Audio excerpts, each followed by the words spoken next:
오늘 우리에게 주시는 하나님의 말씀은 마가복음, 신약성경 마가복음 2장 1절부터 12절까지의 말씀입니다. 하나님의 말씀을 봉독해 올리겠습니다. 마가복음 2장 1절부터 12절까지의 말씀입니다.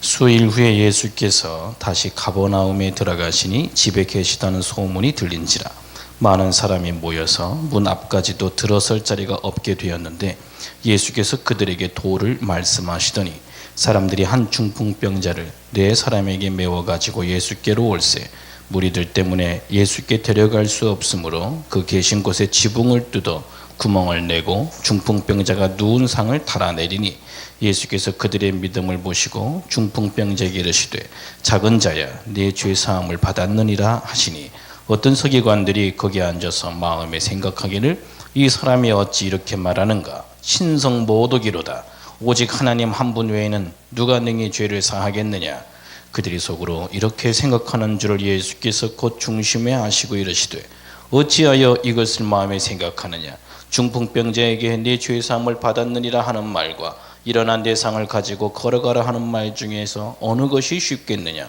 그러나 인자가 땅에서 죄를 사하는 권세가 있는 줄을 너희로 알게 하려 하노라 하시고 중풍병자에게 말씀하시되 내가 네게 이르노니 일어나 네 상을 가지고 집으로 가라 하시니 그가 일어나 곧 상을 가지고 모든 사람 앞에서 나가거늘 그들이 다 놀라 하나님께 영광을 돌리며 이르되 우리가 이런 일을 도무지 보지 못하였다 하더라.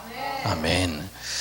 세계로 열린 축복방송 애청자 여러분 주님의 이름으로 환영하고 또 새해 하나님께서 내려주시는 축복 가득하기를 간절히 축원드립니다.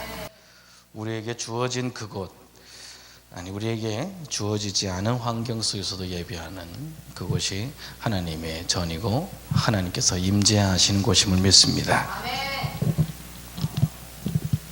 저희 어렸을 때 하늘을 쳐다보면 기러기들이 줄을 맞춰서 날아가는 모습을 보면 참 신기하다 해서 오랫동안 주목하여 본 적이 있습니다.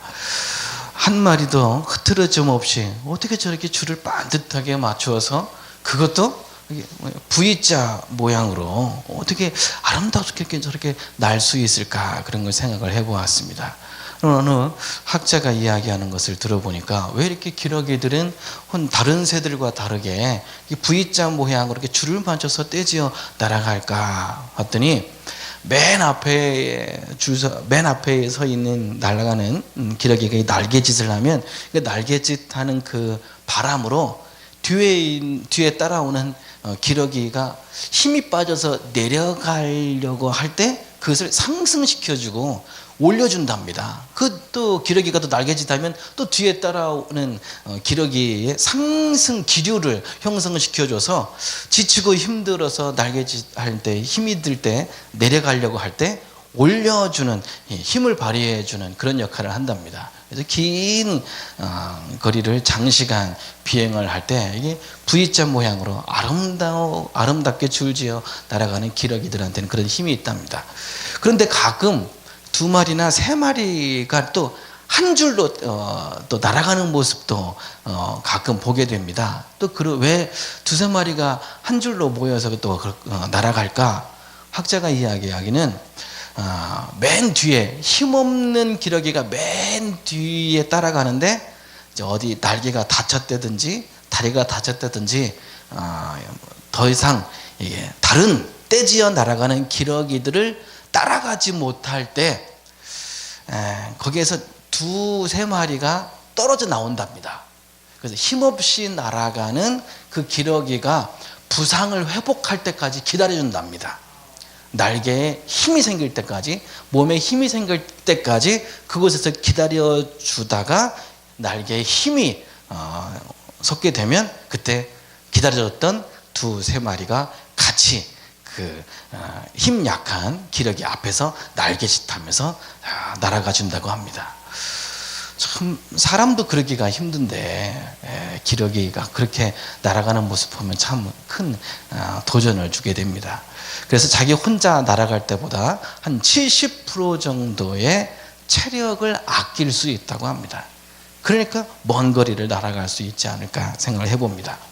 그런데 우리 저와 여러분들이 예수 믿는 사람, 하나님의 백성들도 그렇게 힘 모아서 연합해서 날아간다면, 좀 달려간다면 어느 곳이든 우리는 힘들지 않게 갈 수 있지 않을까. 그래서 하나님께서 시편에 아름다운 찬미의 가사로 우리에게 이렇게 말씀을 전합니다. 보라, 형제가 연합하여 동거함이 어찌 그리 선하고 아름다운고. 오늘날 혼자 살기에도 벅차고 힘든 이 시대에 서로를 높여주는 상승작용이 절실히 필요한 시대에 저와 여러분들이 살아가고 있습니다.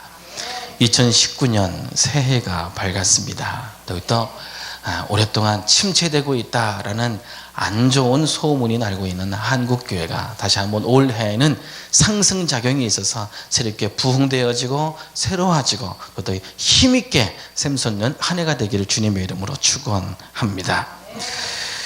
예수님께서도 2000년 전에 참 절망과 좌절에 빠져 있는, 포기하고 낙망하고 있는 백성들에게 천국의 말씀을 전하니 이것이 진짜 하나님의 말씀이다, 이것이 천국의 말씀이다. 많은 사람들이 예수님의 설교를 듣고 소문에 예수님이 어느 곳에 가시든 그곳만 따라다닙니다.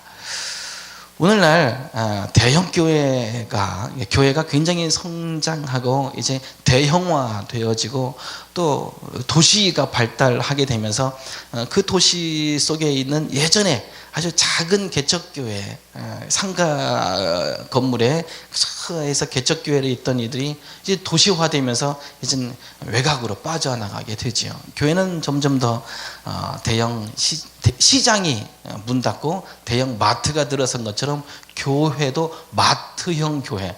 그 예배만 드리는 교회가 아니고 선교센터도 해야 되고 또 복지센터도 열어야 되고 커피숍도 열어야 되고 그다음에 뭐 댄스도 쳐야 되고 거기서 문화센터도 열어야 되고 아이들 교육하는 장소로도, 그리고 체육 활동하는 취미 생활하는 장소로도 교회가 그렇게 활용되어집니다. 요즘은 교회가 마트처럼 그렇게 되어지는 것 같습니다. 그러다 보니까 좀 작은 교회들이 소멸되어지는 것 같은데, 사실은 작은 교회들이 점점 늘고 있다라고 하는 소문이 또 늘고 있습니다. 작은 교회는 누가 가나 봤더니 가난한 성도들이 많이 간대요. 가난한 성도, 그러니까 뭔가 했더니 한국 교회 요새 안 좋은 소문을 듣고 그 교회 출석하기는 좀 그렇고 설교 말씀도 이렇게 마음에 와닿지도 않고, 그러면서 집에서 이게 방송 설교를 많이 듣는다는 거예요. TV에서도, 케이블 TV에서도 듣고 하면서 헌금도 그 TV 밑에 자막으로 계좌번호가 뜨니까 이 계좌번호로 11조도 내고 헌금도 하고 뭐 그런다는 거예요. 이게 집에서 혼자 예배 드린답니다. 저희 제자 한 명이 전화가 왔어요. 목사님, 제가 이사를 하게 됐는데 가까운 교회에 이제 도시가 형성된 곳에 가까운 교회 찾는데 이제는 작은 교회, 개척교회를 돕고 싶어서 주변에 찾아봤습니다. 근데 개척교회가 대부분 지하에 있습니다. 저희가 아기를 출산했는데 아기가 지하에 습한 냄새에 건강을 해칠까봐 꼭 그 교회를 섬기고는 싶은데 아기 때문에 또 유치부가 있고 유아부가 있는, 그래서 호흡기에 장애가 없는, 그래서 교회를 선택했는데 그래도 한 100여 명 이상 정도 모이는 교회입니다. 설 목사님, 죄송해요. 개척교회를 섬기지 못해서. 그렇지만 그동안 6개월 동안 교회를 찾아다니다가 11조 헌금을 못했는데 설 목사님 서울역 쪽방촌 교회 하는데 그 교회 몽땅 6개월치 11조를 드리고 싶습니다 해서 250여만 원의 헌금을 저희 교회로 보내준 적이 있습니다. 참 제자로서 그런 얘기 들으니까 참 기특해요. 또 고등학교 동창 녀석인데 갑자기 전화가 왔어요. 한 30년 동안 연락이 없이 고등학교 때 한 몇 번 봤을까 싶은 여자 동창이었어요. 저희는 남녀공학이었었는데 이 친구가 갑자기 전화가 왔어요. 보통 몇십 년 만에 전화 오면 보험 들으라는 전화가 대부분입니다, 사실은. 근데 이 친구가 저한테 뭐라 그러냐면 수철아, 네가 목사가 됐다는 소식을 나는 오래전부터 알고 듣고 있었어. 네 설교나 네 소식을 SNS를 통해서 접해 들었다. 나도 부끄럽다. 나는 지금 1000명 이상 되는 대형 교회를 출석을 하고 있다. 그러면서 마음에 참 부끄러움이 많다. 설교를 들어도 설교가 당신 자랑하는 이야기, 그냥 뭐 세상 이야기만 하고 성경 말씀을 전해주지 않아서 너무 마음이 갈급하다. 주님이 계속 이 교회에 계실까 하는 의문도 많이 있다. 근데 가족들이 그 교회에 출석하고 있어서 할 수 없이 그 교회를 출석하고 있지만 내 마음은 그 교회를 이미 떠난 지 오래다. 그래서 정말 교회다운 교회에, 하나님의 말씀이 선포되어지는 교회에, 예수님이 하신 그 사역을 하는 교회에 정말 나의 재물도 바치고 싶다. 그래서 뜬금없이 너에게 고등학교 졸업하고 30년 만에 전화를 했지만 네 교회에 매달 11조를 보내고 싶다. 보험 들으라는 전화가 아니었습니다. 그렇게 내가 출석하고 교회에 출석하고는 있지만 내 영혼을 채워주지 못하는 그런 교회에 그렇게 헌금을 바치고 싶지 않다는 거예요. 교회만 출석하고 싶다는 거예요. 그리고 그 교회를 출석하지 않으면 집에서 TV를 통하여 자신의 갈급함을 채우고 싶어서, 그래서 그들이 그렇게 몸이 떠나고 마음이 떠난 성도들을 가나안 성도라고 합니다. 그들이 이제 교회를 찾기 시작합니다. 몇 군데를 교회를 찾습니다. 그러다가 작은 교회를 찾아요. 10명이 출석해도 좋고 30명이 출석해도 좋고, 교회에서 정말 안수집사 된 사람들, 장로가 되신 분들도 그런 교회를 찾습니다. 그래서 작은 교회를 부흥시키고 전도하고 중보기도 해서 목사님에게 힘을 북돋아드리고 힘 약한 유약한 성도들에게 힘을 북돋아 주려고 큰 교회를 떠나서 작은 교회로 출석하는 성도들이 요새 많아지고 있다라고 하는 게 추세입니다. 저희는 통합측 교단이거든요. 장로교 통합측 교단도 작년 몇 년 동안 그래서 작은 교회가 살아야 큰 교회도 산다. 그러면서 작은 교회를 돕는 총회 정책을 지금 시행하고 있어요. 그래서 큰 교회에서 성도를 작은 교회로 파송합니다. 그런데는 뭐 안수집사 될 사람, 권사 될 사람, 안수집사 될 자격 얻으려면 개척교회를 3년 동안 섬겨라. 그래서 3년 동안 20명, 30명을 작은 교회로 파송시키기까지 합니다. 그리고 그 교회에 11조나 헌금도 그 교회에 다 드려라. 전도해라. 그리고 더 몇 년 동안 머물고 싶으면 그 교회에 머물고 우리 교회로 돌아오고 싶으면 3년 후에 돌아와라. 그렇게 하는 교회들이 이 일산에서도 있어요. 일산에도. 우리 통합측 총회 입장은 작은 교회가 뜨겁게 기도하고 전도하고 그렇게 영적으로 무장해서 큰 교회로 성장해 나가는 것이 건강한 교회 성장이다. 우리 통합측 총회는 그러한 정책을 몇 년 동안 지금 펼치고 있습니다.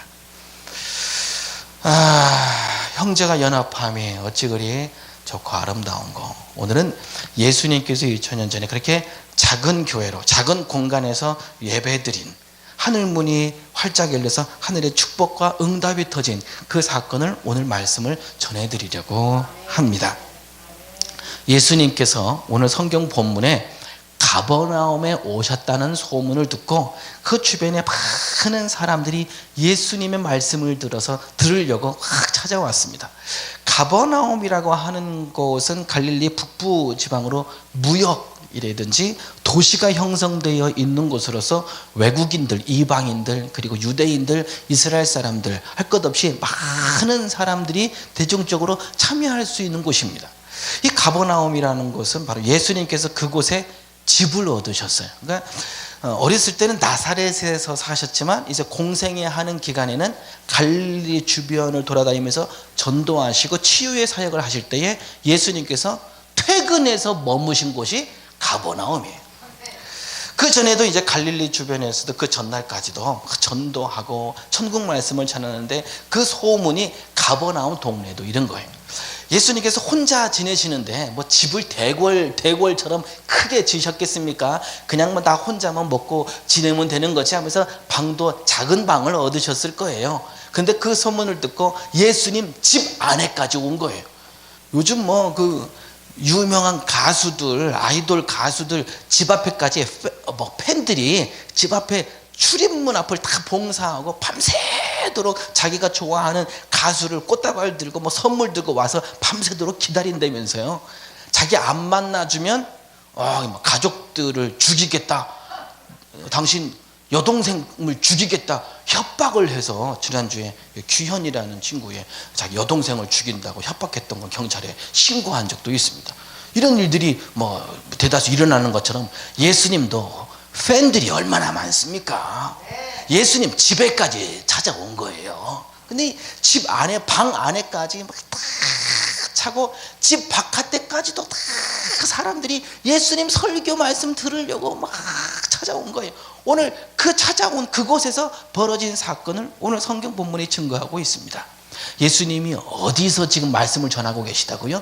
대궐 같은 큰 집이 아니고 예루살렘 성전도 아니에요. 기둥 멋지고 인테리어 잘 돼 있고 음향시설 잘 갖추고 3,000명 4,000명 앉을 수 있는 극장식 의자가 있는, 아니면 뭐 수천만 명이 예배드릴 수 있는 대형 교회에 예수님이 오신 게 아니고 그냥 몇 명 들어 앉으면 그냥 꽉꽉꽉 차는 몇 명 안 되는 그런 가정집에서 예수님이 계시다는 거예요. 그럼에도 불구하고 그 가정집으로 사람들이 말씀 들으러 온 거예요.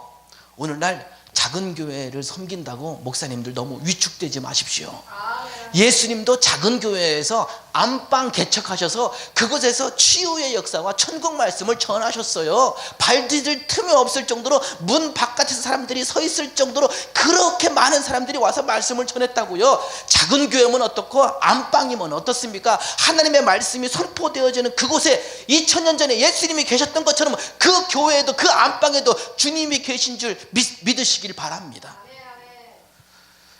저도 마찬가지 2년 전에 서울역 건너편에 서울역 광장 그 부근에서 노숙인 바퍼 사역하는 교회에서 사역하다가 거기에서 이제 여러 사역들을 배우고 저 건너편 마을 쪽방촌에다가 개척을 했습니다. 방을 다 뜯고 해서 의자를 한 30개 정도 놨어요. 그 쪽방촌 노숙인 출신들이 방을 얻어서 찾아온 손님 오신 분들에게 돈까지 드리고 밥까지 다 주는 거예요. 저는 돈 한 푼 안 드리고 이분들이 자기의 교회를 세운 거예요. 안방이죠, 안방. 왜 이분들이 자기들끼리 예배를 드리겠다고 장소를 이렇게 얻어갖고 예배를 드렸냐면, 다른 교회나 어디 단체를 가니까 너무 서럽게 대하더라는 거예요. 아니, 노숙인 바퍼 사역으로 성장하고 부흥하고 커진 교회인데 이제 그들을 차별한다는 거예요. 차별한다는 거예요. 여러분 이상하죠? 웃기는 얘기 아닙니까? 노숙인들 바퍼 사역을 하는 교회에서 노숙인들을 차별한다는 게 상식적으로 이해가 안 되시죠? 저는 그런 데서 사역을 해봤잖아요. 목사님, 왜 노숙인들 차별하십니까? 밖에서 저희가 후원하고 밖에서 중보기도 할 때는 참 귀한 사역 하신다라고 생각했는데 직접 이 현장에 와서 보니까 노숙인들을 차별하는 모습이 너무나 가슴이 아픕니다.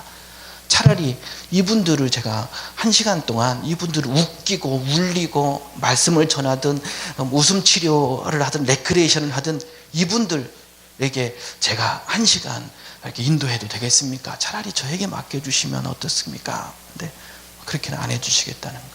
그래서 나와서 건너편에 차렸는데 건너편에 쪽방촌 또 노숙인 이 양반들이 자기들의 교회를 세우고 싶다는 거예요. 이제는 차별 대우 받고도 싶지 않고 홀대 받고 싶지도 않고 우리들끼리 서로 사랑하고 친절하게 대하면서 예배를 드리자 하면서 차렸어요.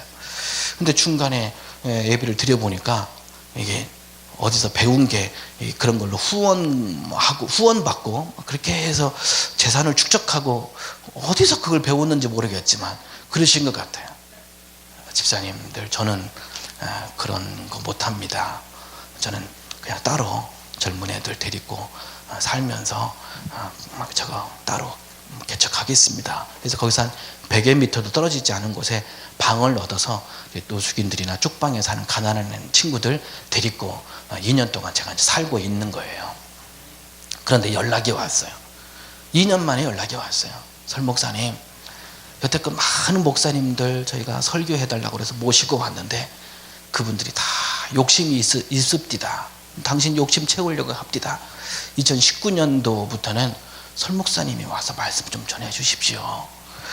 그래서 1월 첫째 주엔 2년 전에 개척했는데 한 달 만에 헤어진 그분들 교회에 갔어요.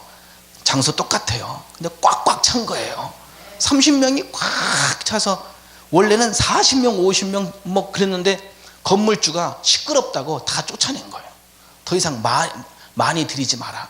그리고 앰프 소리가 너무 시끄럽다. 그래서 반주기 찬양하는데 그냥 꺼놓고 하듯이 소리가 하나도 안 들려요. 나중에 알고 봤더니 건물주가 시끄럽다고. 그래서 생소리로 찬양하는 거예요. 반주기도 없이. 이상하다 그랬는데 이해가 하겠더라고요. 그런데도 목사가 목회를 하는 게 아니고 노숙인들이, 쪽방 사람들이, 가난한 사람들이 2년 동안 그 교회를 유지를 해왔더라니까요. 그래서 저희 교회에 후원 들어온 쌀이나 컵라면이랑 지금 다 거기 갖다 드렸어요. 너무 감동이 되는 거예요. 저는 목회자니까 이 일을 견디면서 해왔지만 이분들은 쪽방 사람들 돈이 얼마 있어요. 그런데 예배 드리러 온 사람들한테요, 한 명에 3,000원씩 주더라니까요. 지난달부터는 돈 다 떨어져 갖고 2,000원씩 주더라니까요. 자리가 꽉꽉 차. 빈 틈이 없어요. 너무 막 안쓰럽고 그래서 다시 그 교회에서 설교하고 그분들을 섬기기로 했습니다. 거기에서 일부 예배를 드리고 또 이제 2시간 후에는 저기 쪽방 한문 교회 안방에 와서 우리 드림 찬양 선교단 팀원들하고 또 예배를 또 드려요. 이번에도 다들 막 도망갔던 친구들 10달 만에 또 기어 들어왔네. 그래갖고 지난주에 또 앉을 자리가 없어요. 또 방이 비좁아갖고. 그래갖고 예배 드리고, 그동안 너 10달 동안 떨어져 도망가 있는 동안에 우리 뭔 일이 있었는지 아냐? 예배 시간에 동영상을 다 틀어줬어요. 부러워서 죽겠대요. 1월 달부터 다다음 주에 오살리 기도원 또 스케줄 가야 되고, 또 양평 기도원 가야 되고, 2월 달 또 부흥의 오살리, 또 뭐 대전, 또 3월 달 또 뭐 군산 어디 집회 또 잡혔어요. 니네 연습 안 하면 니네 안 데리고 가. 그랬더니 어젯밤에 왔어요. 그리고 어젯밤에 3시간 동안 율동 연습하고 막 하는 거예요. 와, 이 사람들이 누구냐면, 찬양하고 율동하고 하는 친구들이 누구냐면 그 노숙인 출신이에요. 쪽방에 사는 출신들이에요. 걔네들 데리고 찬양 가르치고 제가 율동 가르치고 해갖고 지금은 전국에서 오라고 그러잖아요, 집회. 그래서 제가 그랬어요. 야, 니네 찬양하고 율동하는 거, 내가 스케줄에 큰 무대에 세우는 거, 나는 그거 중요하게 생각하지 않는다. 너희들이 그동안은 나를 만나기 전까지는 니네 쓸모없는 사람이다 무시당하며 살지 않았냐. 나 같은 게 뭐라고 하면서 그렇게 노숙인 행세하면서 또 노숙인 취급받으면서 살지 않았냐. 그런데 나는 너희들에게 재능이 있다라고 하는 걸 하나씩 발견할 거다. 진주 같은 재주를 나는 다 닦을 거야. 그래갖고 거기서 노래 잘하는 친구를 발굴했잖아요. 여기서 우리 지난번에 찬양을 했지 않습니까? 쪽방에서 그렇게 가난하게 사는 사람 아무리 노래를 잘하고 성대가 좋아도 누가 갖다 쓰겠어요? 안 썼어요. 이 친구는 대인 기피증이 있었어요.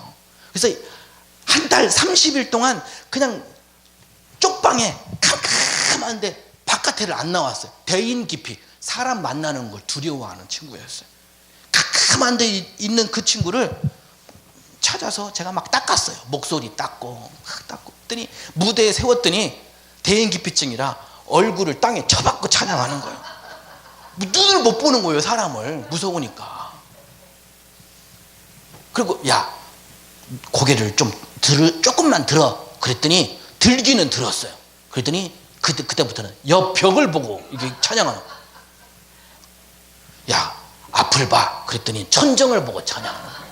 사람의 눈을 못 보니까. 이게 병이니까. 대인기피증이니까. 그렇게 해서 1년, 2년이 지나고 재작년이죠. 12월 24일 을지로교회라고 300~400명 있는 데서 무대 위에 딱 올라가는데 저도 불안했어요. 오늘은 어디를 볼라나.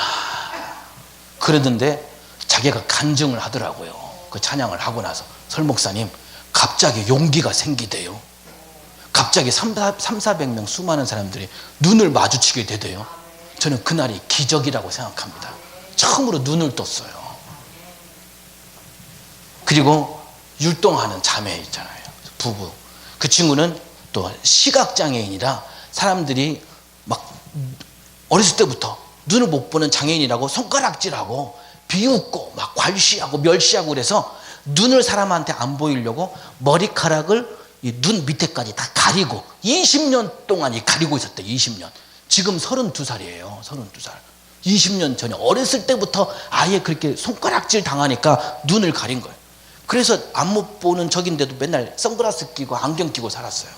그리고 또 다 가리고. 이거 언제 올렸냐? 저랑 만나서 2년 동안 사역하면서 한 석 달 전? 넉 달 전에 머리카락 올렸어요.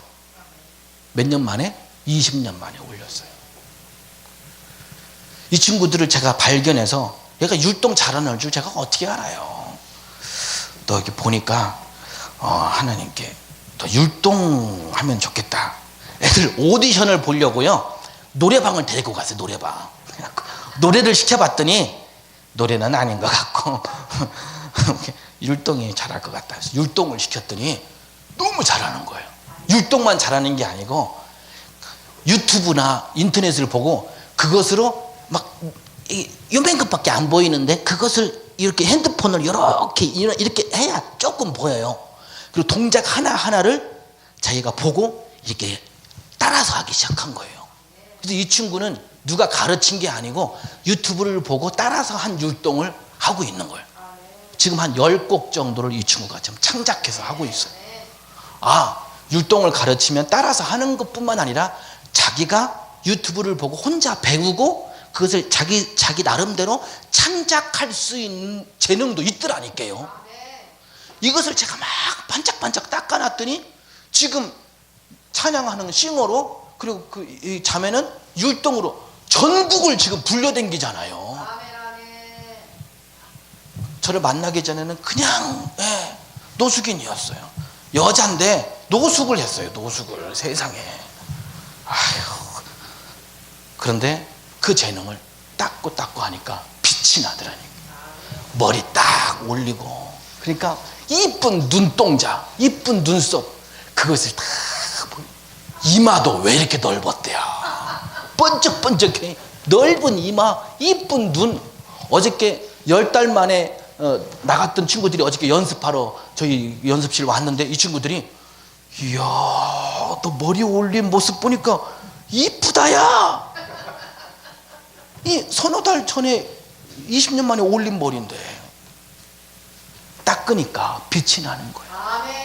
그 재능을 발견해서 이제 어저께 애들은 모여서 뭐라고 그랬냐면 나는 너희가 찬양하고 율동하는 거 큰 무대에 서는 거 나는 그 욕심 없다. 다만 너희의 자존감을 나는 높여주고 싶다. 사람들은 너희를 무시하고 천대하고 멸시했지만 너희를 하나님께서 귀히 쓰시는 도구이고 하나님이 사랑하시는 자녀라고 하는 사실을 나는 만천하의 사람들한테 보여주려고 그런다. 그래서 이제부터는 내까짓 게 뭐요? 나 같은 것이 뭐가요? 에이구 전 아무것도 아니에요 라고 하며 살았던 너희들이 나도 할 수 있어. 나도 예쁜 거 있어. 나도 잘하는 거 있어. 나도 하나님께서 사랑하셔 라고 하는 생각을 가질 수 있도록 난 너희들 율동시키고 찬양시키는 것 뿐이야. 무대 안 서도 좋아. 어저께 그 말 해주고 기도해 줬어요. 우리 그냥 안방입니다. 안방에서 예배 드려요. 그런데 저희들 6명, 7명 지금 얼마나 자신감이 높아졌고 자존감이 높아졌는지 몰라요. 이제는 사람들을 당당하게 쳐다봅니다. 그래서 얘네들이요, 하루에 한 번씩 페이스북에서 자기들 방송을 해요. 방송을 하루에 한 번씩 안 빠지는 멘트가 뭐냐면 기적이래요. 기적. 자기들이 말이 그래요. 우리가 지금 매일같이 기적을 경험한다 그래요. 여러분, 작은 교회 목회하시는 목사님들 힘내십시오. 한 명이면 어떻습니까? 그 뻘 속에 감춰져 있는 그 진주를 겨내서 아름답게 닦고 기도하고 양육시켜서 진주처럼 빛내게 해서 하나님께 영광을 돌리면 1000명 2000명 하게 목회하는 것보다 더 값진 목회를 하고 계시는 겁니다. 영혼을 1명 2명 살리는 거, 안방이 수만 명 목회하는 교회보다 하늘에서 볼 때는 더 큰 교회로 하느님께서 보실 줄 믿으시길 바랍니다. 오늘 성경에도 예수님께서 안방에서 예배를 드렸다는 거예요. 하나님의 말씀이 선포되어지면 그 안방이 기적의 동산이 됩니다. 자, 오늘 성경은 그래서 이렇게 말씀이 시작되고 있습니다. 예수님께서 가버나움에 들어가시니 집에 계시다는 소문이 온 사방에 퍼졌다라고 말씀. 그래서 많은 사람이 모여서 문 앞까지도 들어설 자리가 없게 되었는데 예수께서 그들에게 도를 말씀하시더라. 천국의 말씀이 선포되어지는 거예요. 전 철이 늦게 들었어요. 철이. 어렸을 때 제가 좋아했던 공부가 과목이 수학을 좋아했어요. 또 수학을 잘했어요. 고등학교 때까지 토업을 놓쳐본 적이 없었는데 수학만 잘한, 그냥 수학을 잘했어요. 아무튼 왜 친구들이 수학을 포기하고 왜 못하는지 도대체 이해가 안 갔습니다. 예, 교만한 걸 자랑하는 거 용서해 주십시오. 아무튼 저 나름대로 그래서 수학에 대한 철학이 생겼어요. 뭐냐면, 야, 너 수학 잘하는 비결이 뭐냐? 라고 하면 제가 답변을 오랫동안 몇 년 동안 해주다 보니까 이거에 대한 저 나름대로의 철학이 생겼어요. 수학이라는 과목을 하다 보니까 통찰력이 생기더라. 한 문제를 풀기 위해서 여러 가지 공식들을 대입해야 되고 안 풀리면 또 다른 방법을 시도해보는 통찰력이 생기게 되더라. 그리고 두 번째는 합리적인 사고방식이 생기게 되더라. 세 번째는 의지가 생기게 되더라. 한 문제 안 풀리면 저는 한 문제 풀기 위해서 한 문제 갖고 3일 4일 동안 씨름합니다. 다른 과목은 영어 단어도 그렇고 그냥 외워버리면 돼요. 화장실에 똥 누면서 영어 단어 10개 그냥 외워버리면 끝나는 거예요. 수학처럼 똥 눈다고 해결되는 게 아니에요. 머리 이게 붙잡고 몇 시간 동안, 이건 3일 4일 이렇게 씨름하다 보면 한 문제 갖고 씨름하잖아요. 그 문제가 일주일 만에 풀리잖아요. 다른 100여 가지 문제는요, 그런 방식으로 다 풀리는 거예요. 중학교 때부터 이런 철학이 생겼어요. 계속. 그래서 수학을 좋아하게 됐어요. 그리고 남들이 안 하잖아. 남들이 안 좋아하잖아. 수학을. 남들이 안 하는 거. 나는 해냈다라고 하는 성취감도 있더라고요. 제가 무슨 말씀 드리고 싶으냐면, 그렇게 하다 보니까 남들이 안 가는 곳, 남들이 못 가는 것, 제가 그런 인생을 살더라고. 한자가 그때 아주. 신학교 다닐 때는 설교학을 전공하려고 그랬어요. 제가 이게 말로 연극 같은 걸 하다 보니까 말주변이 좋았어요. 그러니까 설교학을 전공을 해야 되겠다. 그러다가 장신대는 이렇게 분석적 설교를 먼저 배웁니다. 강의 설교, 분석적. 설교의 실제에서는 분석적 설교의 실제, 그 다음에 설화체, 이야기체 설교의 실제도 둘 중에 하나를 선택하라고 해요. 저는 분석적 설교는 아예 독학을 해갖고 2년 만에 떼버렸어요. 나는 인형극이나 연극이나 그런 걸 잘했으니까 나는 설화체, 즉 이야기식 설교 쪽으로 선택해서 그것을 전문적으로 더 깊이 배워보자 해서 그것을 선택했는데 학생들이 별로 없어요. 다 일반적인 설교하러 저쪽을 다 선택하고 설화체, 이야기체 설교하는 학생들은 5명, 6명밖에 없는 거예요. 어려우니까, 이건 어려우니까 이거는 선택도 안 했어요. 근데 교수님한테 1대1로 배울 수 있잖아요. 5명밖에 없으니까 학생이. 너무 재밌는 거예요. 근데 저한테 딱 맞아요. 그런데 일반 교회 목회할 때는 설화체 설교할 기회가 없어요. 저는 이제 부목사로 이력선에서 이제 설교로 면접을 보러 갈 때 저는 설화체 설교를 하면 끝나고 나서 장로님들한테 면접을 봐요. 장로님들이 설목사님 아까 설교하신 스타일을 저희는 생전 처음 들어봤는데 이거 설화체 설교라는 겁니다. 그냥 모험을 하는 거죠. 자르면 자르고 마는 거 그 교회 안에 이게 모험을 많이 했어요. 제가 무슨 말씀 드리려고 하냐면 그렇게 해서 설화체 설교를 배운 설교를 노숙인 사역하는데 너무나 딱 맞는 거예요. 딱 맞는 거예요. 세상에 이거 시키려고 설화체 설교를 시켰나? 수학 과목을 제가 왜 말씀을 드렸냐면 설화체 설교를 하려면 이야기를 잘해야 되는 걸로 끝나는 게 아니에요. 거기는 성경의 배경사도 연구해야 돼요. 역사도 연구해야 돼요. 성서신학도 전공을 해야 이게 설화체 설교를 할 수 있는 거예요. 제가 그걸 다 해온 거예요. 수학 공부처럼. 세상에 환장하겠어요. 노숙인들 앞에서 어저께 와서 막 쇼를 한 거예요. 막 뛰고 지붕을 뚫고 한편의 연극을 본 것처럼 앞에서 목사가 와서 할렐루야 이렇게 해야 되는데 앞에서 이지랄을 하는 거예요. 깔깔대고 막 너무 좋아하시는 거예요. 근데 저는 오늘을 이렇게 이제 설교하다가 예화를 하지만 저는 설화체 설교에서는 예화가 없어요. 그냥 성경 본문을 그냥 스토리텔링으로 그대로 이야기식으로 전해드리는 거예요. 그러니까 성도들이 성경만 듣고 가고 집에 가면 안 잊어먹어요. 그리고 저희 쪽방에 있는 드림 찬양 선교단 단원들은 뭐라고 하냐면 설목사님 설교는 옛날 할아버지가 옛날 이야기 해주신 것처럼 다 기억이 난대요. 재밌으니까.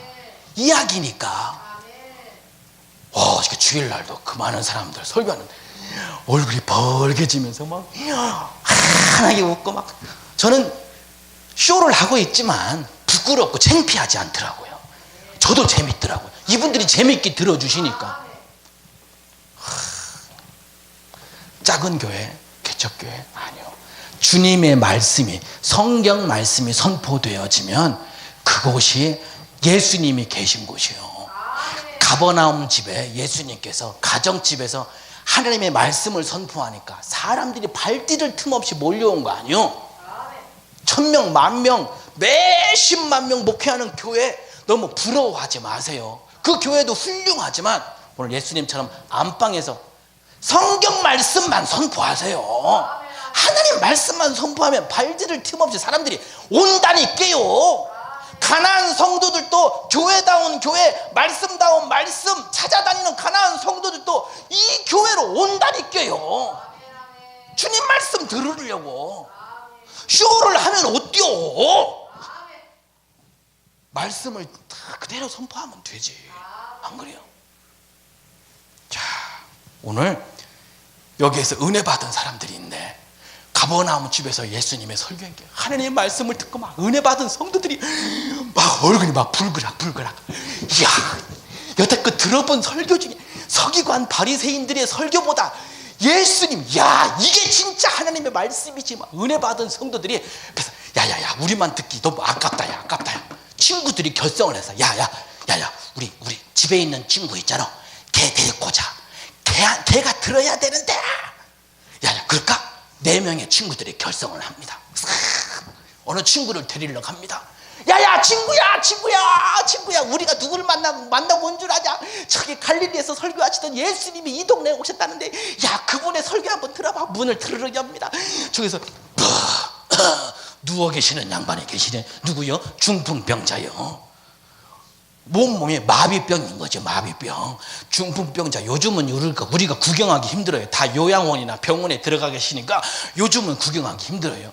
중풍병자. 저는 초등학교 5학년 6학년 2년 동안 외할아버지 중풍병 앓는 걸 옆에서 다 시중 들면서 그 일을 해봐서 중풍병자가 암병보다 무섭다는 걸 저는 절실히 경험한 사람이에요. 제 외할아버지는 워낙 혈압이 높으시고 막 승질도 막 개떡 같고 막 욕도 하고 그래가지고 동네 별명이 벼락이에요. 벼락. 얼마나 목소리가 크고 막 맨날 때리고 욕지거리가고, 그러니까 혈압이 터져가고 중풍병으로 쓰러지신 거예요.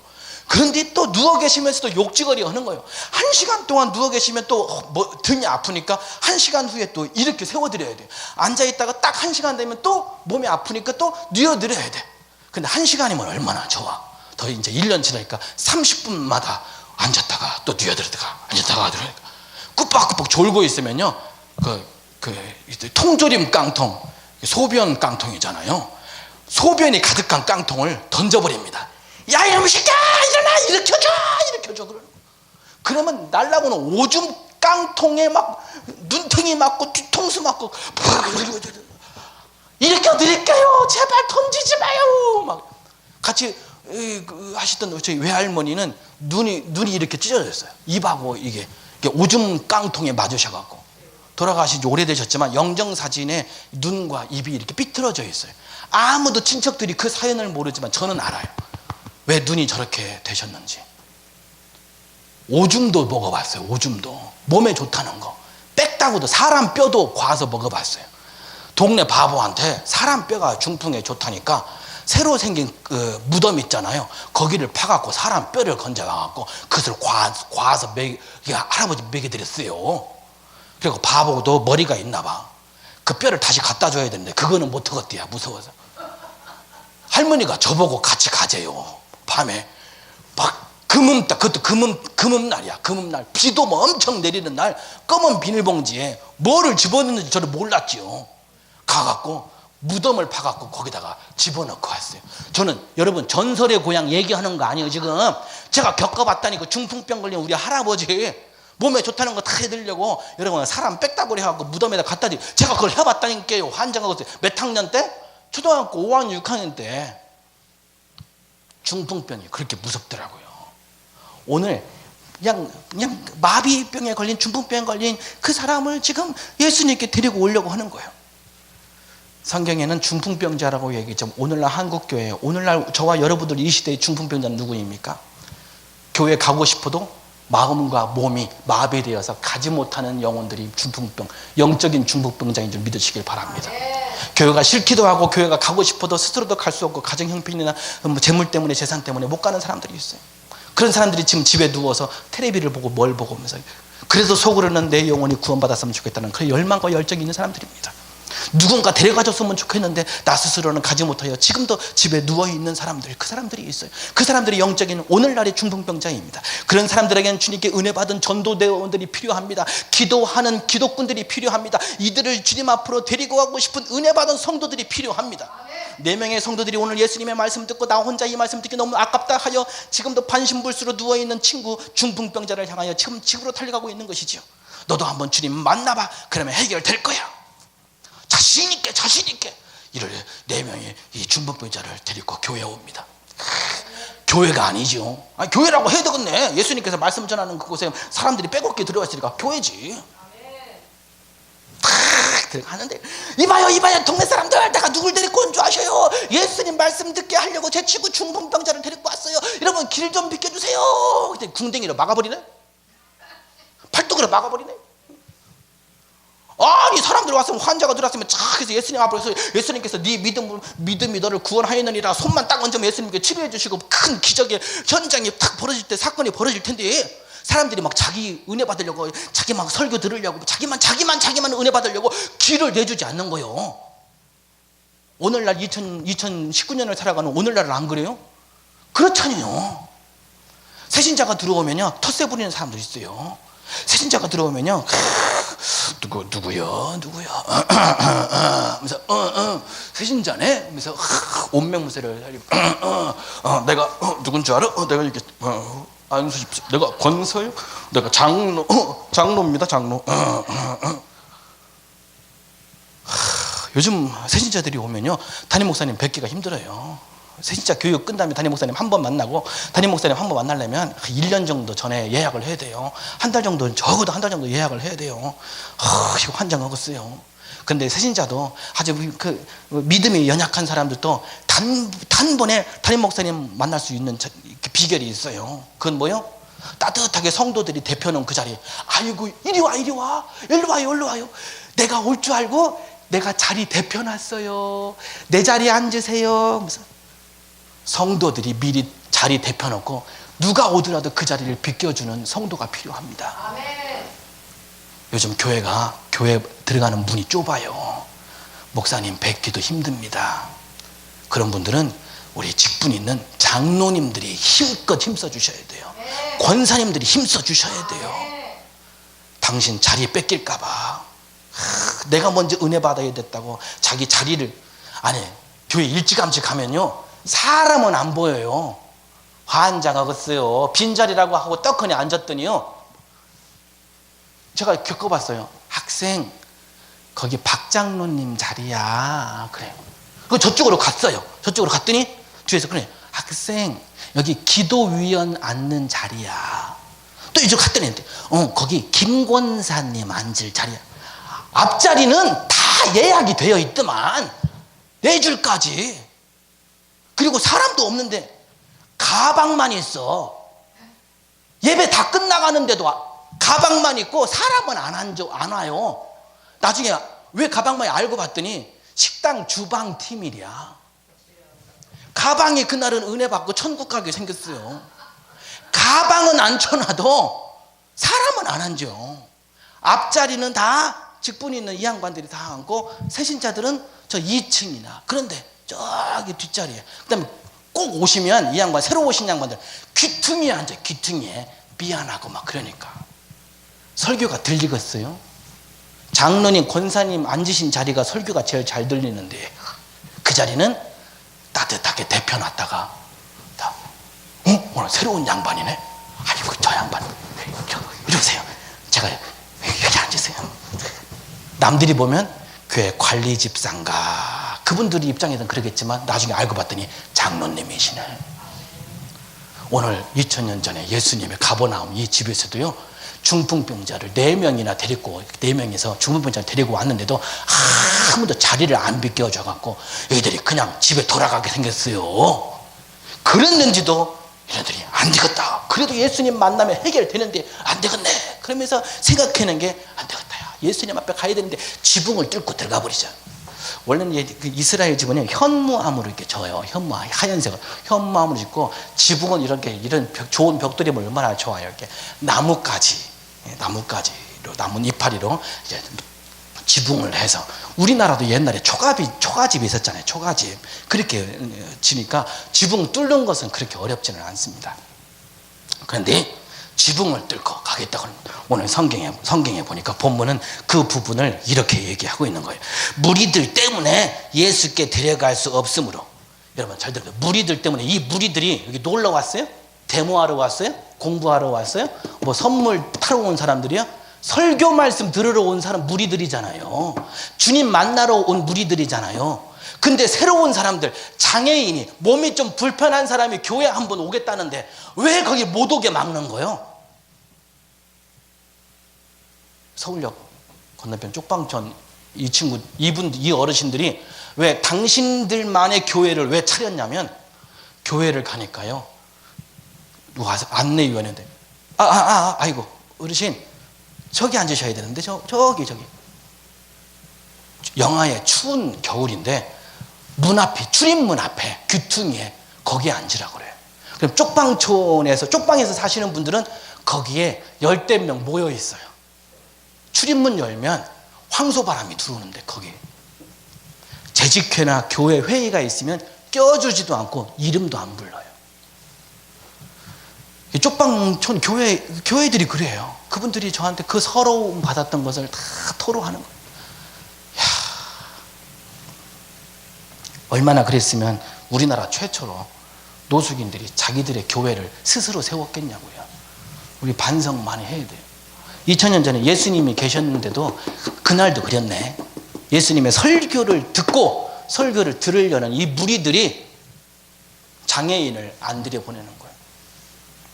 냄새 난다고, 자기들하고 사는 수준이 다르다고 차별하고 홀대하고 멸시하는 거예요. 아이고, 무리들 때문에 예수께 데려갈 수 없으므로 오늘 우리들의 교회가 성도들 때문에 새신자가 예수님께 못 가는, 성도들이 예수님께 못 가는 그런 일이 일어나고 있다면 오늘 성경 말씀을 통하여 회개하시길 바랍니다. 무리들 때문에 예수께 데려갈 수 없으므로 그 계신 곳에 지붕을 뜯어 구멍을 내고 중풍병자가 누운 상을 달아내리니, 지붕을 뚫고 예수님 앞에 가보자. 지붕을 뜯어내. 위에서 설교하고 계신데 예수님 머리 위로 지푸라기가 떨어집니다. 먼지가 떨어집니다. 돌가루가 떨어집니다. 지붕을 뚫으니까 거기서 웬 이상한 눈탱이들이 막 대여섯 개가 보내고, 밑에서는 난리가 났어. 뭐하는겨? 새치기를 해도 유분수지 지붕을 뚫는 법이 어딨어? 우리는 예수님 만나려고 3시간 전부터 와서 기다려갖고 이 자리에 왔는데 뭐야, 늦게 왔으면서 지붕을 뚫고 오는 법이 어딨어? 사람들은 원망하지 않겠어요? 환장하겠어요. 사람들은 예수님 설교하시는 머리 위에서 지금 난리, 구멍이 후행하고 뚫리고 있는데, 제가 설교하고 있다고 칩시다. 제가 설교하고 있는데 2층 집에서 드릴로 다다다다다다다다 하면서 구멍을 뚫고 해서 구멍이 뚫린다고 생각해봐요. 자, 설교 중지, 집사님 장로님 나가갖고 2층에 가서 항해하고 경찰서에 신고 좀 해보시오 라고 안 하겠냐고요. 지금 난리가 난 거예요. 예수님이 지금 가버나움 집 안에서. 위에 있는 중풍병자를 들것에 내려갖고, 이 친구들이 저 구멍도 엄청나게 크게 뚫었을 거예요. 이 들것에 매달려갖고 내려오려니까 예수님 앞으로 시체 하나가 딱 내려오는 거나 똑같아요. 중풍병자가 얼마나 놀랐겠어요. 지금 큰일 났어요. 돌 던져도 뭐 욕을 해도, 욕을 먹어도 할 말이 없는 양반들이 4명은 이상한 4명 해도 너무요. 이 사람들 새치기를 해도 욕먹을 판에, 이건 새치기 수준이 아니잖아 지금. 사람들은 예수님이 무슨 말씀하실까 그거에 지금을 기대하고 있어요. 예수님 이봐, 줄 서 여기 온 사람들 몇 시간 전부터 와서 이렇게 말씀을 듣는데 아마 예수님이 그렇게 말씀하실까 봐 사람들이 막 기다리고 있는 거예요. 이 다음 구절에서요, 제 머리를 두들겨 때리는 한 말씀이 그 다음 구절에 이렇게 기록되어 있었습니다.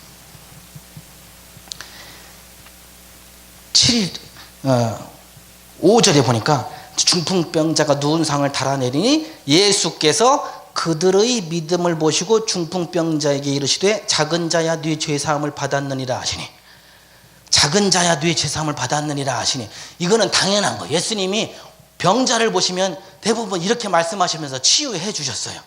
그런데 보통은 환자가 오면 그 환자를 만나게 된 그 경위를 예수님이 따져가면서 네 믿음이 너를 낫게 하였느니라, 네 믿음대로 될지어다 딱 하면 나서버렸어요.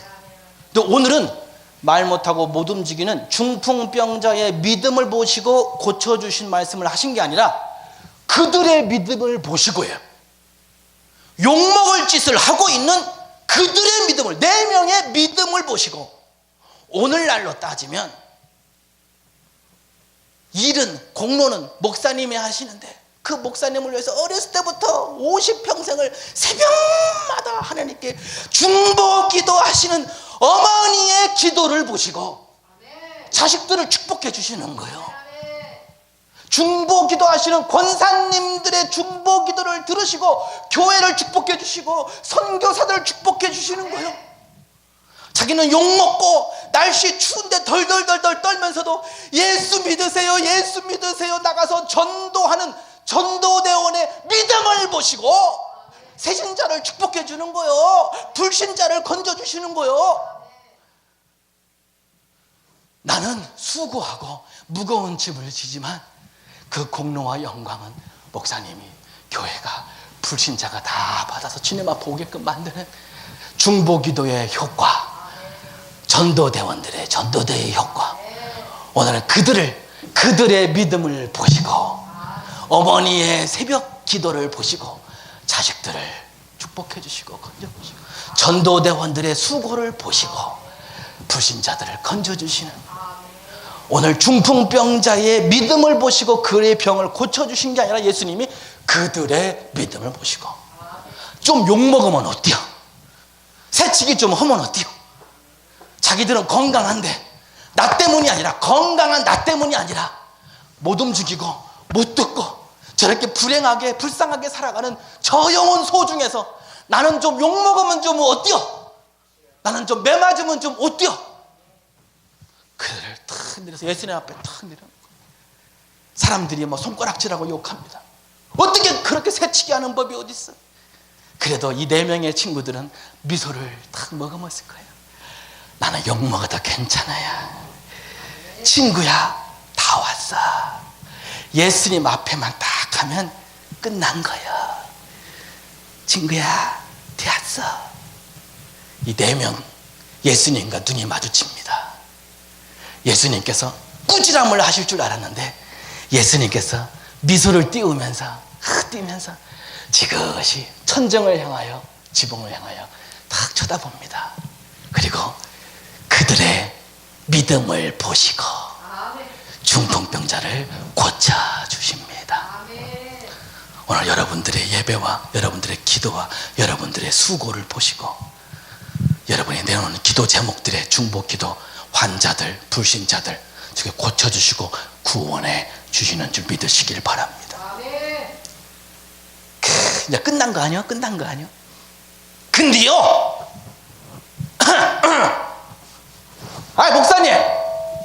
목사님 그러시는 게 아니에요. 왜 맨날 우리가 이제 이 교회 내가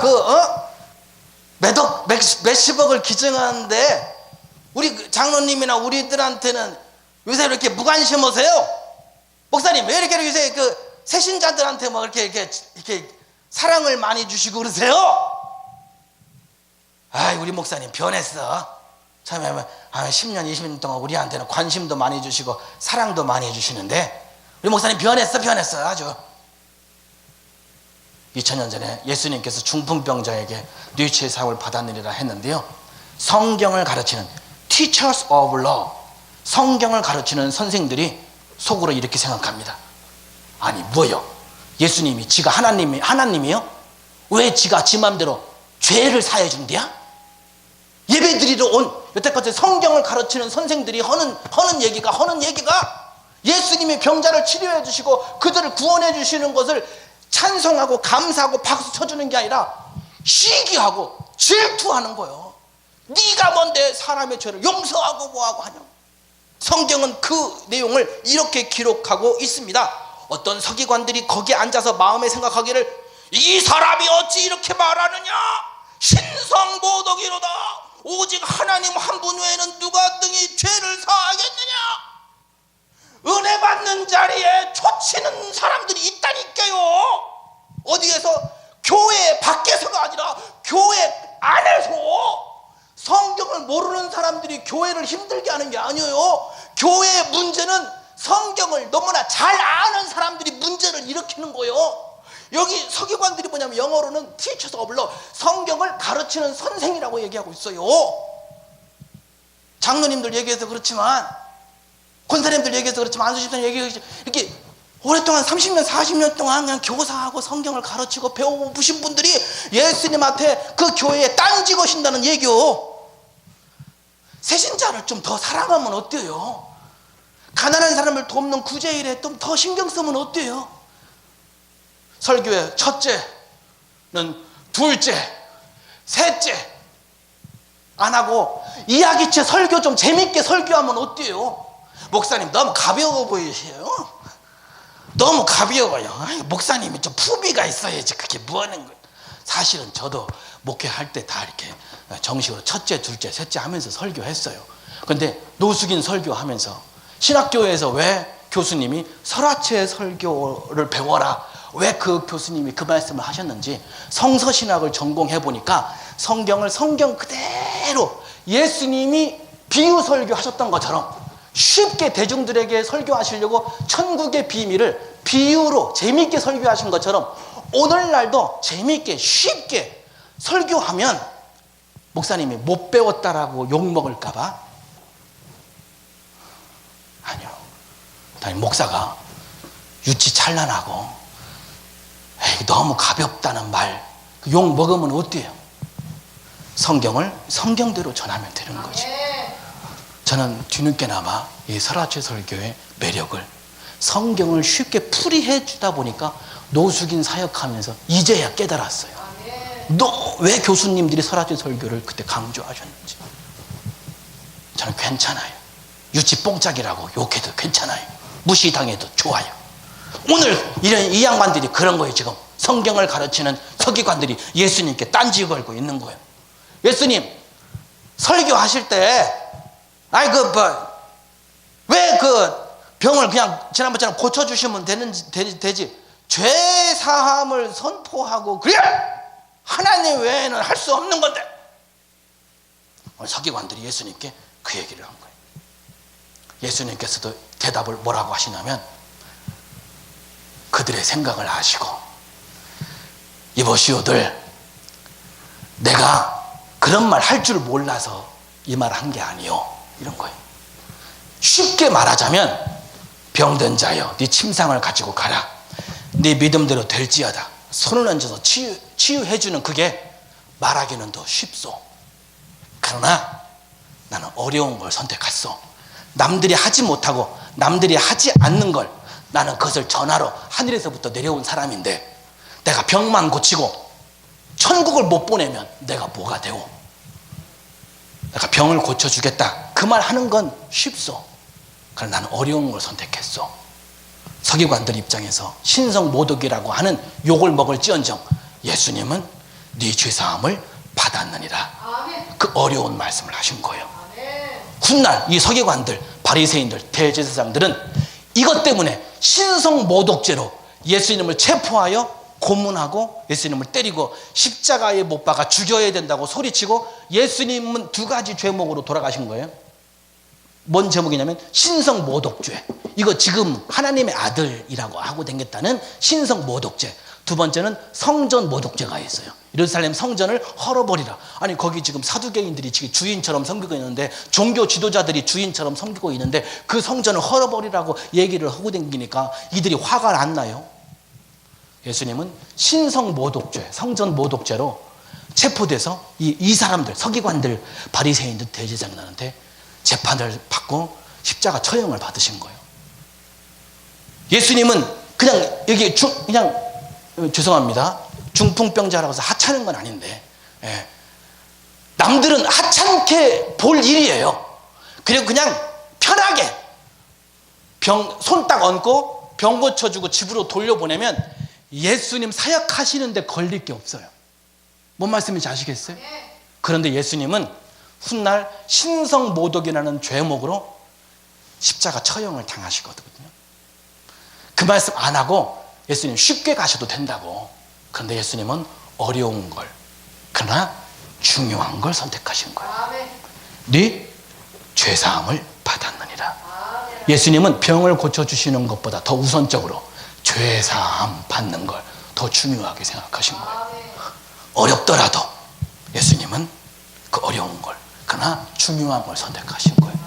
그 대목을 성경은 이렇게 말씀합니다.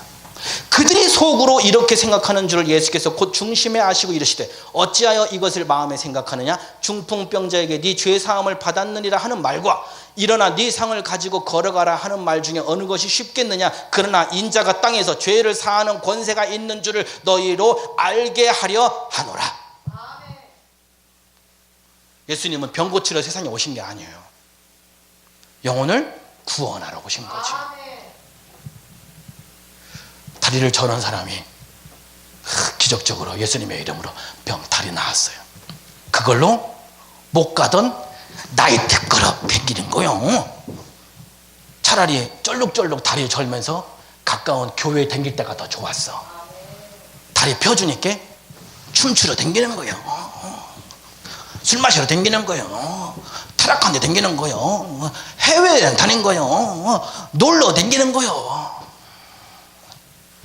여러분, 영혼을 고쳐주면 다리 펴지지 않아도 여러분 뛰며 찬양하며, 우리 드림 찬양 선교단 여러분 보셨잖아요. 그들의 눈은 안 떠졌어요. 근데 영안이 열리니까 찬양하잖아요. 11조 내더니 설목사님 11조 내기 시작할 때부터 저희가 복받기 시작했어요 라고 간증 얻으라니까요. 세상에 그걸 갖고 전도를 하더라니까요. 전도를. 언니 나 11조 냈더니 이렇게 복 받았다. 그 언니가 왜 우리 교회에 왔냐면 얘네들이 변한 거예요. 얘네들의 행동과 말이 싹 다 변한 것을 보고, 그래서 그렇게 변화시킨 교회가 어딘가 하면서 지지난주에 우리 교회를 왔더라니까요. 예수 믿으라는 말로 전도한 게 아니고 변화된 삶으로 보여주니까 눈도 그대로고 절룩거리는 다리도 그대로인데 말과 생각과 행동이 달라진 거 보고 사람들이 오더라니까요. 그리고 지난주에 예배 드리는데 자리가 없어갖고 비좁아갖고요, 제가 중보기도문 올렸어요.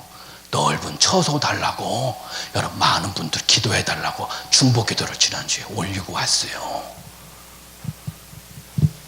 여러분, 구원받으면 눈 안 떠져도 다리 안 펴져도 뛰며 날며 하나님의 나라의 영광스러운 날개짓을 할 수 있는 줄 믿으시길 바랍니다. 오늘은 그 어려운 걸, 그 중요한 걸 예수님이 이 중풍병자와 이 설교를 들으러 온 많은 사람들에게 지금 보여주고 계시다라고 하는 사실입니다. 그래서 예수님께서 그래, 너희들이 생각하는 그 쉬운 거 내가 보여주마. 중풍병자를 다시 부릅니다. 이리 오시게나, 이리 오시게나. 그래서 그에게 이렇게 말씀합니다. 내가 네게 이르노니 일어나 네 상을 가지고 집으로 가라 하시니 그동안 자기를 뛰어왔던 침상을 탁 던져버리고 벌떡 일어나고 집으로 걸어가요. 아까는 엉덩이로 밀고 다리로 맞고 몸으로 맞고 길을 안 열어주던 사람들이 입이 쩍 벌어집니다. 할렐루야! 박수 박수 박수 박수. 그러면서 그 광경을 성경은 이렇게 기록하고 있습니다. 그가 일어나고 상을 가지고 모든 사람 앞에 나가거늘 그들이 다 놀라 하나님께 영광을 돌리며 이르되 우리가 이런 일을 도무지 보지 못하였다 하더라. 할렐루야. 와. 예수님이 가버나움 집에서 안방에서 예배드리며 이 같은 기적이 일어났습니다. 안방 목회 하시는 분들 예수님처럼만 하세요. 하나님의 말씀만 전하시라고요. 말씀이 좋으면 3시간 4시간 버스 타고 기차 타고 그 째까는 교회로 온다니까요. 지붕을 뚫고서라도 욕먹을지라도 지붕을 뚫고라도 주님 말씀 들으려고 온다니까요. 혼자만 오는 게 아니에요. 이 좋은 말씀 내 친구들도 들어야 되겠다 하면서 3-4명 동원해갖고 멀리 있는 친구들 데리고 지붕 뚫고 온다니까요. 말씀만 좋으면, 그곳에서 하나님의 기적이 일어나면, 이곳이 하나님의 임재가 느껴지면 그걸 경험한 성도들은 집에 누워서 텔레비로 예배드리지 않는다니까요. 가난한 성도들은 줄어들고 작은 교회라도 온다니까요. 주님께서 말씀하셔. 제1차 세계대전에 고향에서 같이 어렸을 때부터 자랐던 친구들이 군대 같은 부대에 들어가게 되었습니다. 이들은 같은 부대에서 제1차 세계대전 전쟁을 치르고 있는데 어느 날 그 전쟁터에 적진에 같이 갔던 친구가 적진 한가운데 갇히게 되었습니다. 아군은 이쪽에 있고 적군은 저쪽에 있는데 그 한가운데 친구가 갇혀 있습니다. 아무도 그 친구를 구하려고 우리 아군들도 아무도 용기 내어 가는 사람이 없습니다. 적군들의 계속 총알은 빗발치게 날아오고 있는데 말이죠. 그때 고향에서 함께 이 부대로 같이 온 그 친구가 자리에서 벌떡 일어납니다. 소대장님, 제가 가겠습니다. 어이 병사, 가면 안 돼. 저 친구도 죽고 자네도 죽어. 위험해. 아닙니다. 제가 갔다 오겠습니다. 괜찮습니다. 그 친구를 향하여 그 친구가 갑니다. 적진에 포화가 날아오는 그곳에 이 친구가 가서 성공적으로 자기 친구 병사를 등에 업고 아군을 향하여 달려옵니다. 중간에서 적군에서 쏜 총알에 등에 업힌 친구가 총에 맞아 죽고 맙니다. 업고 온 이 친구의 다리에도 아주 심각한 부상을 당하게 됩니다. 쩔룩쩔룩거리면서 죽은 친구를 등에 업고 아군 진지로 돌아왔을 때 소대장이 이렇게 말합니다. 이봐, 내가 가지 마라고 그랬잖아. 다 죽는다고 얘기했잖아. 왜 내 말 안 들어? 그랬더니 이 병사가 얘기합니다. 소대장님 말씀이 맞아요. 그런데 제가 이 친구를 업고 오는데 친구가 저에게 귓속말로 이런 말을 남겼습니다. 친구야, 올 줄 알았어. 친구야, 올 줄 알았어. 성도 여러분, 중풍병자처럼 걷지 못하고 갈 의지도 없이 지금도 저렇게 중풍병자로 죽어가고 쓰러져 있는 백성들이 여러분들의 이름을 부릅니다. 장로 친구야, 올 줄 알았어. 권사 친구야, 올 줄 알았어. 집사 친구야, 올 줄 알았어. 근데 이분들이 왜 안 가요? 왜 안 가요? 자기들 은혜 받고 싶어서, 나 은혜 받고 싶어서 자리를 비켜주지 않는 거야. 오늘날 왜 한국교회가 침체되고 있습니까? 은혜 받은 성도들, 지금까지 하나님의 직분 받고 살아왔던 하나님의 축복과 하나님의 은혜를 충만히 받았던 성도들이 가지 않아서 그래요. 사탄의 포화에 지금 언제 죽을지 모르고 중풍병자로 저렇게 마비되어서 죽어가고 있는 누워있는 저들, 여러분들이 필요합니다. 여러분들이 필요합니다. 오늘도 주님께서 말씀합니다. 그들은 말한다. 친구야, 올 줄 알았어. 예수님 앞에 데려오기만 하면 누가 책임져요? 예수님 책임져 주십니다. 예수님이 함께 하시고 고쳐주시고 그 영혼 죄사함을 사해 주시고 새 사람을 만들어 주신다니까요. 그들은 지금도 어느 곳에 숨어서 친구야 오기를 기다리는, 친구가 오기를 기다리는 그들을 향하여 오늘 여러분들 나서길 바랍니다.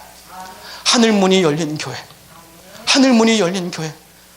여러분, 지붕 없이 3층, 4층, 5층, 6층, 7층, 8층 높게 진 교회 건물들을 많이 찾을 수가 있습니다. 수천 명, 수만 명이 예배드리는 그곳에 설교 잘한다고, 말 잘한다고, 정말로 여러분, 하늘문이 열린 교회는 말을 잘하는 설교자가 있는 교회가 아닙니다. 말이 서툴더라도, 좀 어눌하더라도, 좀 못 배웠어도 성경 말씀 메시지 그대로 전하려고 애쓰는 작은 목회자가 있는 그곳이 하늘문이 열린 교회인 줄 믿으시길 바랍니다. 나 은혜 받고자, 나만 잘 살겠다고 자리 잡고 맨 앞에서 은혜 받으려고 애쓰는 성도들도 필요하겠지만, 내가 아닌 남을 위해서 중보기도 하는 그들의 기도가 있는 그곳이 하늘문이 열린 곳인 줄 믿으시길 바랍니다. 욕먹으면 어떻습니까? 손가락질 당하면 어떻습니까? 그럼에도 불구하고 나는 욕먹어도 괜찮아, 나는 욕먹어도 괜찮아, 나는 좀 돈 좀 나가도 되고 조금 집안에 좀 손해봐도 괜찮아. 예수 믿어야 할 사람들이 너무 많아. 천국 가야 할 사람들이 너무 많아. 길거리에 나가서 불쌍한 죽어가는 저 영혼들을 끌고 오는 그들이 있는 그곳이 하늘문이 열린, 지붕이 뻥 뚫린 그 예배당인 줄, 성전인 줄 믿으시길 바랍니다. 오늘 지붕을 뚫은 그들의 믿음을 보시고 하늘문을 열어주셔서 하늘의 기적을 그 예배 현장에 보여주신 예수님처럼 2019년도 여러분이 섬기는 교회와 가정과 사업장에 지붕이 뚫리고 하늘문이 뻥 뚫려 하나님의 임재, 예수 그리스도의 기적이 임재하는 한 해가 되기를 주님의 이름으로 간절히 축원합니다. 기도하겠습니다.